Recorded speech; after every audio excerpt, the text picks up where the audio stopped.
Hey, what's up? Andrew Kramer here, and welcome to my tutorial on simulating light.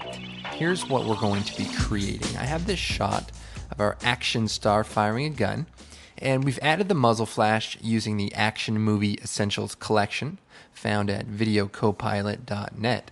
And what I've done to enhance this effect is add some lighting to our character for that one frame. So if you look at the before, you can see that there's actually no lighting, just a simple plain shot. Now, this effect is good for if you have lightning strikes or possibly Star Wars battle scenes when the lightsabers hit together, or anytime you have a quick flash of light. So let's go ahead and get started. Okay, so here we have a blank composition with just our footage, and what I want to do is add our Action Movie Essentials muzzle flash. So I'm going to drag that out. And I'm going to use the flip-flop preset just to flip it, and I'm going to move it into position. And just for the sake of this tutorial, I'm going to change the transfer mode to add. Okay, now to simulate the light, here's what we want to do. Create a new adjustment layer, and then take the pen tool and basically draw around the areas where you think the light would be emitting. So it's coming out of here. So it would probably get his fingers on this side. So we'll just draw a mask around the fingers and probably get his hat up here, and he's got a little divot here, and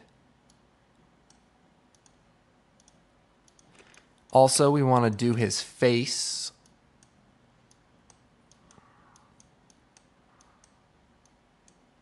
And remember, this is only for one frame, so you can get pretty detailed if you like. You don't have to sit here and do this frame by frame, which is nice.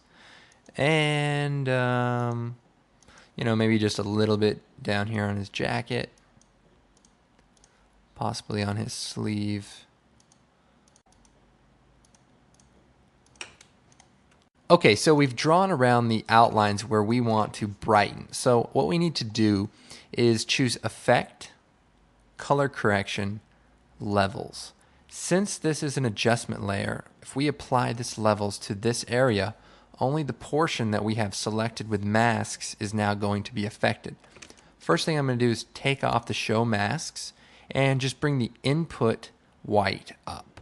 And as I do that, you'll see our layer brightens up. Now, it's a little sharp around the edges, but that's okay. We're going to hit F on the keyboard and bring up all the feathering for each one of our masks. Then select the feathering for each of the masks and increase it to, say, about 3 pixels or so, whatever you think is necessary. Okay, so now we can sort of refine our color adjustment. We don't need to make it too intense. And also, if we go to our blue channel, we can sort of give it some color by just playing with the gamma. And if we go to the red channel, same type of thing. And basically, depending on how you want this to look, you can feather it, certain masks more than other masks, just so that it looks a little bit more realistic.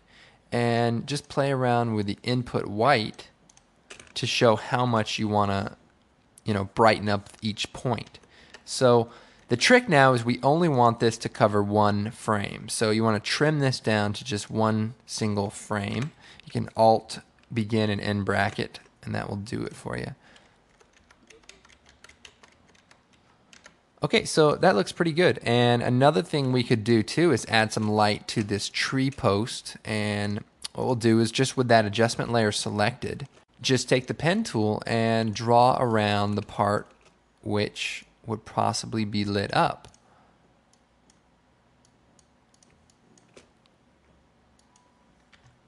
And let's feather it out some.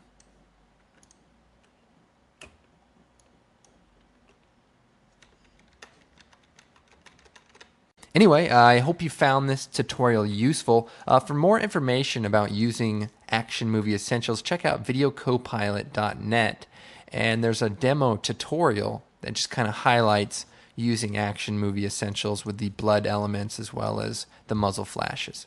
Anyway, my name's Andrew Kramer, and you can find me at creativecow.net in the After Effects and Photoshop forums, or visit my website at www.videocopilot.net. Thanks for watching.